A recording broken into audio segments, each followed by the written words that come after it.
Hello, this is Professor Lipey, and today I'm going to give the third of three lecture narrations that have dealt with stereotypes and prejudice.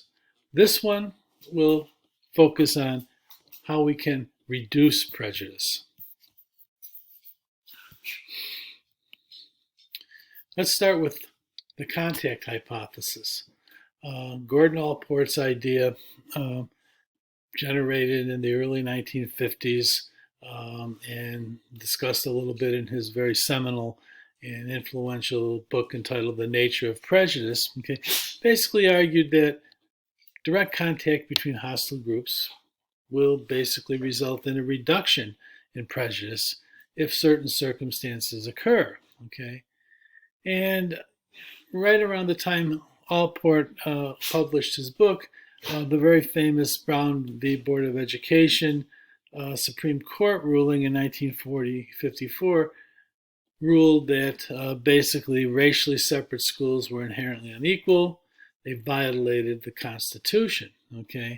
So what this kicked in motion was, the requirement of schools, and school districts across the country to desegregate.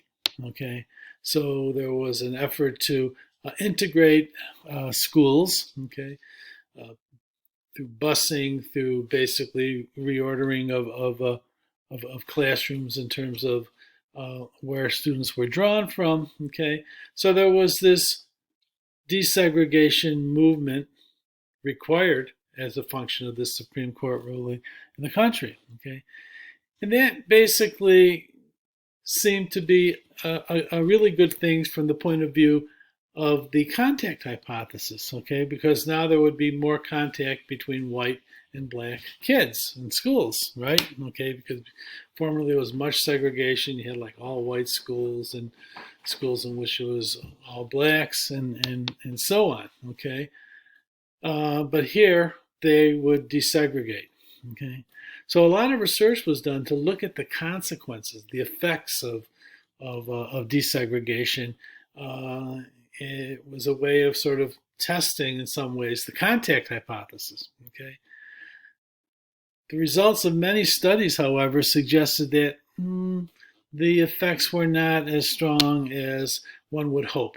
That intergroup attitudes between blacks and whites, in particular white prejudice against blacks, did not really decrease following desegregation in a sort of general, sort of across the board manner. The effects were not very strong at all, and in some cases they worked in the opposite direction, their contact sort of increasing hostility and prejudice. So that was puzzling, of course, and really what social psychologists and other researchers came to find out was that, well, the conditions that Allport had laid out for how contact would work to reduce prejudice were not met. So the argument from the contact hypothesis is that the conditions that are deemed ideal and sort of in some ways essential for intergroup contact to serve as a treatment for racism, these were the conditions, and they were seldom met in school desegregation. Equal status. The contact should occur in circumstances that give the two groups equal status. Well, maybe nominally, but that didn't often occur in actuality within schools that were desegregated. But more broadly in society, yeah, there might be a lot of contact between whites and blacks, or for example in workplaces, kinds of settings, but they were really involved a lot of unequal status, with whites holding higher status positions, for example, than blacks did. Personal interaction, well, the contact should involve one-on-one interactions among individual members of the two groups. Well, that didn't always get met in the desegregated school settings, with blacks hanging with other blacks, whites hanging with other whites, and not a whole lot of uh, uh, cross interaction on an individual basis. Okay, that was sort of lacking. So you can have contact, but if the contact is from a distance or in kind of a parallel play form, that's not going to be too helpful in terms of the contact hypothesis. Cooperative activities. Members of the two groups should join together in an effort to achieve superordinate goals. Okay, we saw this when we were looking at the Robbers Cave studies with the kids at the at the summer camps that were broken up into teams which were very hostile and prejudiced toward one another, but when they were compelled to engage in cooperative activities, the prejudice reduced. Okay, and a fourth condition that was not always met was social norms. Okay, so there was a lot of opposition to busing, to desegregation. Okay, um, emanating not only from the kids but from the homes of the kids. They were going back from school and to school from environments that basically did not really favor intergroup contact. Okay, um, I remember when my school was desegregated in the mid '60s. Okay, and I had gone to an elementary school which was really all white kids, a lot of Italians and Irish and so on, but basically all white. Okay, and I remember when some black children were bused to my school. I remember parents out there protesting. Okay, the day that the kids were first to come into the school. Okay, it was certainly not a situation in which the environment was favoring intergroup contact. It was a sad situation. Eventually, that cleared up and things were fine at my school, but initially, the opposition was sort of intense. So the social norms among the among in the community that I was living were not really much in favor uh, of things that of ideas and feelings that would support intergroup contact. So we need these four conditions, okay? And you know, Tom Pettigrew, a social psychologist, has studied intergroup contact for for numerous decades now. Okay, and he has conducted, along with his student Trop, in these studies, meta-analyses. Okay, which basically combine the results of many studies, and he can basically sort of look at the studies in terms of whether and when, under which studies those conditions were in fact met. Okay, and he found that when the conditions are met, okay, when at least some of the conditions are met, you do get, that's the bottom here, okay, you do get a reduction, okay, in prejudice, okay, happily, okay, and what happens in the best kinds of circumstances that have been studied, okay, you get the benefits of intergroup contact in reducing prejudice. They kind of are mediated by um, contact producing greater knowledge about the outgroup, okay, reducing anxiety about intergroup contact that members of each group may have, okay, and contact helps with that, and increasing empathy and perspective taking, because if you're kind of in touch with another person through contact, okay, you can more readily empathize with that person, see that person in situations, and be able to take the person's perspective more readily. So contact fosters all of these things, okay, all of these kind of outcomes, okay. Um, and and it's most effective in accomplishing these very positive prejudice reducing goals when at least some of the four conditions for intergroup contact were met. When few or none of them are met, okay, we're not going to get this kind of driving effect of contact on these outcomes. Uh, so intergroup contact, really important. Okay, so that lays into, and so if we can foster intergroup contact and promote the conditions under which it helps, that's a way to reduce prejudice. Intergroup friendship and extended contact. Okay, so basically, friendship, interracial, interethnic, okay, across groups is a good way to, is a good form of contact that usually includes many of those optimal contact conditions that we've just noted. Okay, if friendships are more likely to involve equal status, more likely to involve the one-on-one interactions, okay, and more likely to involve cooperation among the friends. So friendships basically, people who have friendships we'll stick with the whites and blacks. Whites and blacks who basically are friends with each other. Okay, so if you have interracial friendships, we could also talk about interethnic friendships. Some of your friends are of different ethnic groups. Um, Basically, friendships like that are associated with more positive attitudes and behaviors toward outgroup members. So friendships with with outgroup members basically tends to generalize to reduce prejudice and more positive attitudes toward more generally among members of that outgroup. Shared identity. So there is a model known as the common in-group identity model, okay, developed by Davidio and Gertner and other prejudice researchers and theorists, okay, that basically talks about this phenomenon of this process of recategorizing, okay.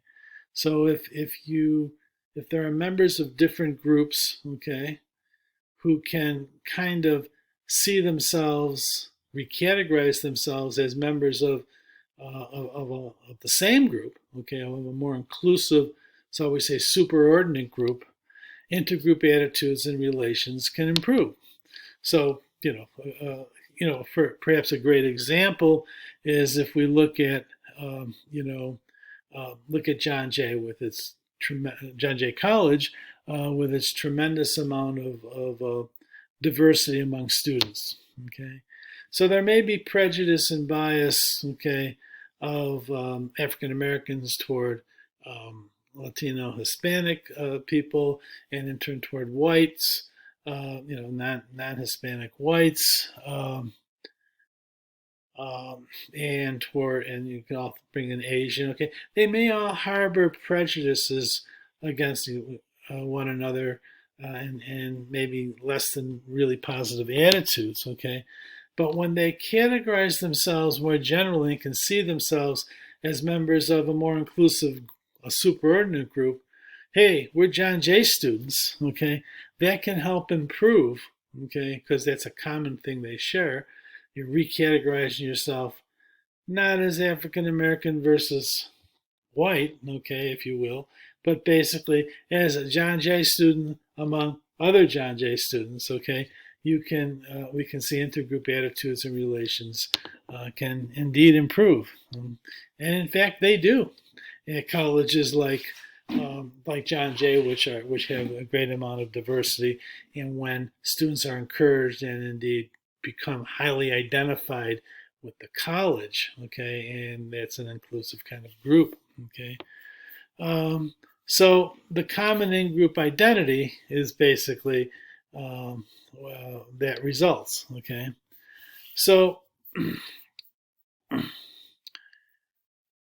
So if we kind of look a little more specifically at individuals from minority groups or groups that have less power, so we see that, of course, minority groups, stigmatized, oppressed groups have less power. They may come to feel overwhelmed and experience a sense of lost identity. Okay, these are the individuals who may benefit the most from these kind of dual identity categorizations. Okay, so you feel oppressed, you feel overwhelmed, um, and but when you recategorize and now see yourself, not only am I an African American, for example, but I'm a John Jay student. Okay, that kind of dual identity thing may in fact help you um, benefit the most from this kind of recategorization. Okay, because it allows you to harness a sense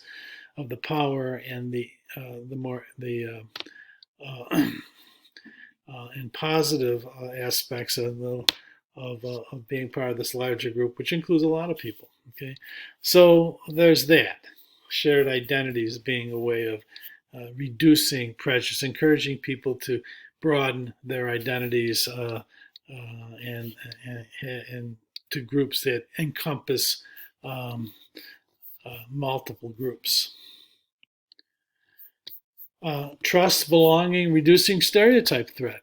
Okay, so um, we know that, for example, in stereotype threat, okay, changing situational factors, okay, um, can actually reduce its impact. So we saw how, if you don't, if you're taking a math test and you're a woman, okay, you might experience stereotype threat because you feel that society expects you to kind of like not do as well as men or not do so well in general on this. And so identifying it as that kind of test, okay, actually hurts your performance because you have all the baggage associated with responding to stereotype that's associated with stereotype threat, right? So even when a test is labeled in a way that could spawn stereotype threat, the anxiety, the self preoccupation with the stereotype and so on that hinders performance. But when you can establish a sense of trust and safety in the situation in which, for example, the test is being given, or the activity or task is being that could cause stereotype threat is being engaged in, can reduce that. Okay, um, and in effect, what you're doing, okay, is reducing feelings of uncertainty about belonging in that situation. Okay, so you might generally feel some stereotype threat because you're engaging in an activity that, the stereotype says uh, you may not do so well in. Okay, but on the other hand, the uncertainty that produces is reduced, and you feel you belong in that situation. Okay, and if you belong, okay, then the focus isn't so much on you and in terms of how the stereotype relates to you. So these kinds of things, factors, can reduce stereotype threat kinds of effects. Basically, supportive, trusting situations that people are in. Um, uh, Self-control is a way of reducing prejudice. Okay, so if you're trying to suppress or control prejudiced actions, suppress stereotypes, that can take mental effort. Okay, that takes some cognitive resources. Okay, and there are a number of factors associated, uh, with who we are or what state we're in that can actually reduce your ability to control prejudiced actions. Okay, age. Older people tend to more to basically behave even like unwilling in kind of an automatic way. Mike, Mike. So, older people basically, you know, are less able to sort of control prejudice actions, even when they're no more prejudice than they were when they were younger. So sometimes we engage, remember those automatic kinds of responses that we make under certain circumstances because of this conditioning that we have. So the implicit kinds of bias that we might have, that might come out, okay, is more likely to come out among older individuals. Um, Although more research is needed when we have low blood sugar, when we're having a hypoglycemic kind of sort of meltdown because we haven't been eating, and all of a sudden our blood sugar goes really low, and it kind of panics certain people.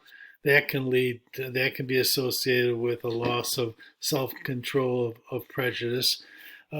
When people are intoxicated, okay, uh, you know, we're kind of, this, okay.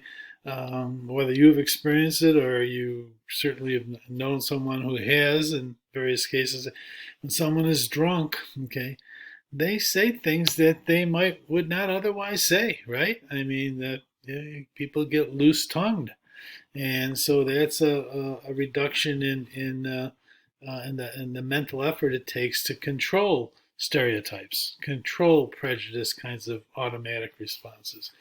When we're physically tired or sleepy, okay, when we're highly emotional and in the heat of moments, sometimes people express prejudice that um, that they would under other circumstances would not dream of doing, right? Okay, so basically it's very important, because some of our biases, which may be unconscious and implicit, as we've seen, okay, we normally take efforts to control them, okay, and that so we need to exert self-control, okay. That's one way to control, if you will, uh, prejudice, okay. And in fact, when we can control our prejudice kinds of actions, or actions that might be construed as prejudice, that also makes for situations to not occur that what might foster prejudice and bias in others. Okay, but these are some of the things that can reduce that ability for self-control. But flipping it, exerting self-control is a very important mechanism for controlling and reducing prejudice. Um, Now, it's interesting that there's been this phenomenon of stereotype suppression has been studied. Okay, now mere suppression of stereotypes is hard. Okay, sometimes it's ineffective, even when those conditions we just talked about, you know, when those conditions occur, being intoxicated, being old, having low blood sugar, it's tough. That makes it tougher to suppress stereotypes. Okay, but even under the best of circumstances, that can be difficult and sometimes ineffective.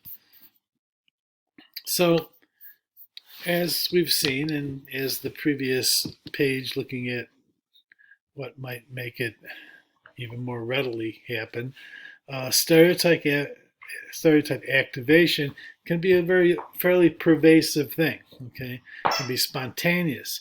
It can occur outside of our conscious awareness, and when that happens, okay, when stereotypes are activated, okay, so if we're not on our guard, okay, we can behave in ways or act and talk in ways that reflect stereotypes that basically um, involve stereotyping.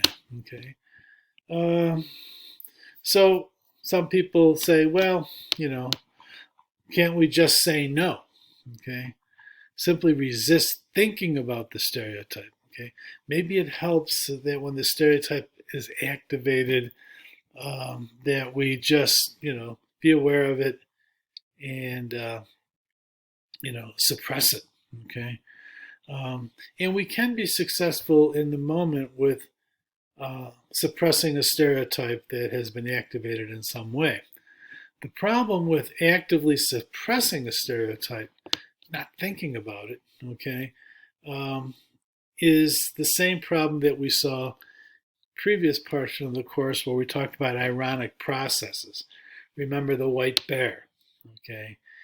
So you're told not to think about a white bear, and of course you can't not think about a white bear then, right? Okay, keep bouncing back. Okay, so that's kind of an ironic process. Okay, when I don't want a double fault in tennis and I know what I'm doing wrong, and I try to control that, sometimes I end up doing just what it was that I was trying not to do. Okay, the ironic processes. Same thing can happen with stereotypes. Okay, we can successfully resist thinking about a stereotype, which requires a lot of mental effort. But research shows that, under certain circumstances, if we put a lot of effort into resisting thinking about the stereotype, okay, and then later we're released from this instruction, don't think about it, okay, that the stereotype comes to mind even more robustly, uh, and inescapably than if we hadn't been asked to basically suppress our stereotype. It's called the stereotype rebound effect. So there's been research done in which people were or interact with another person, and then they're asked to basically describe the person, but they said don't. The person is kind of a stereo. Is belongs to kind of a stigmatized group, and so you're told don't make sure you don't write anything related to the stereotype that you might have about this person.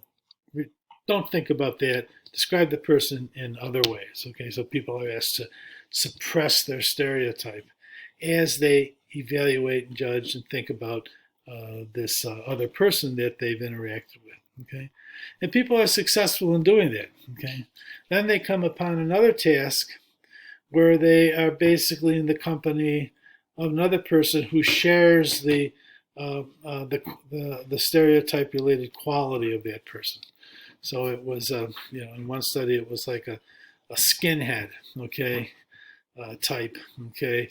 And then later they interact with us after they've suppressed their stereotype or not, okay, by instructions when they were writing their description of him, okay. They encounter another skinhead, okay, and they're basically been in another room with the person, and what you find is if they had suppressed their stereotype previously, they basically act on their stereotype more when they've been released from that with the second skinhead. They sit further away from them, okay? When they're asked to, in another study, when they're asked to describe this person or interact with this person some way, evidence of their stereotype shows up in their behavior and in their descriptions and everything. So they resisted the stereotype the first time under instructions. They suppressed it. But the second interaction, they engage in even more stereotypical behavior and thinking. That's the rebound effect. So it's tough to just simply suppress our stereotypes. Okay, it'll sneak out on us. Okay. So in the short run, bottom line, people can successfully suppress stereotypes if they're motivated to do so, they have the necessary attentional resources and energy, and are young enough, okay? And so we can do that, okay? But rather than simply suppressing the stereotype in order to avoid rebound and in order to make this kind of a more steady state aspect of ourselves, we should activate personal information about the person, about individual members of the stereotype group, to replace the stereotype. Okay, that's a way of, so we're not just suppressing something, we're replacing it. So there's not going to be rebound, and there's going to be learning that the stereotype may in fact weakening of the there should be weakening of the stereotype.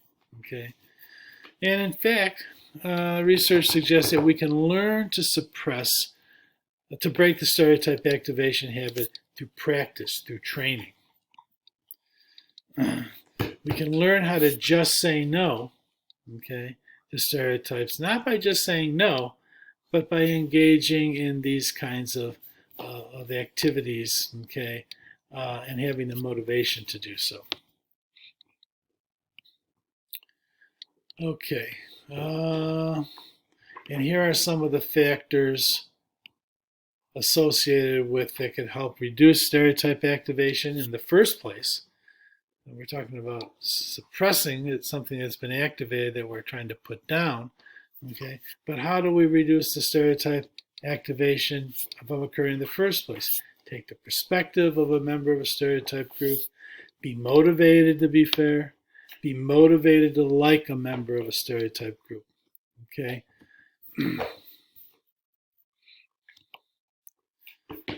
So, okay. So as it turns out, okay, people differ in the source of their motivation to control prejudice. Okay. So some people are externally driven. Okay. Some people simply it's less about being prejudiced, okay, than it is about not wanting to appear to others as prejudiced. So people, these such individuals who are externally driven this way, their motivation to control prejudice basically is has to do with the appearance they give. So they're going to control their prejudice in situations where it is not a good thing to be prejudiced in this situation, okay, or to act prejudiced. Okay, but they may indeed engage in prejudiced behaviors when it's safe to do so. Okay? But then there are those of us who are internally driven, not wanting to be prejudiced. Okay, so remember, everybody has the stereotypes, and in many cases they're negative in terms of the associations we've learned. So the question is controlling that. Okay. Now, internally driven people are more likely to be successful at controlling stereotypes and prejudice. They're still vulnerable to automatic stereotyping and biases. Okay. And they're more likely to be influenced by the anti-prejudice messages that we increasingly are receiving that appeal to internal motivations than those kinds of messages that appeal to our external motivations. So we got anti-prejudice that basically talk about you shouldn't act prejudice. For external kinds of reasons, okay, aren't as effective, okay, with internally driven people as those that say, hey, appealing to, what do you really want to be, okay? Here's how you can be engaged in less anti-prejudice.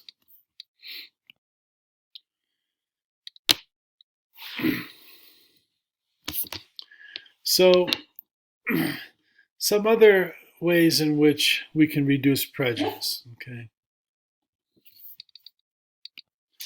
So, we've talked about some of the social cognitive methods that can help reduce stereotyping activation, and prejudice. We could also talk about exposure to images and individuals that reflect diversity. Okay, so basically we know that greater exposure, okay, to images of diversity, okay, and of individuals that reflect diversity, and people who are diverse and different from us, if you will, in some ways, okay, engaging in kind of positive behavior, usually intergroup types of interactions, positive kinds of behaviors that we can all relate to. All of that kind of exposure is definitely able to weaken stereotypes, okay?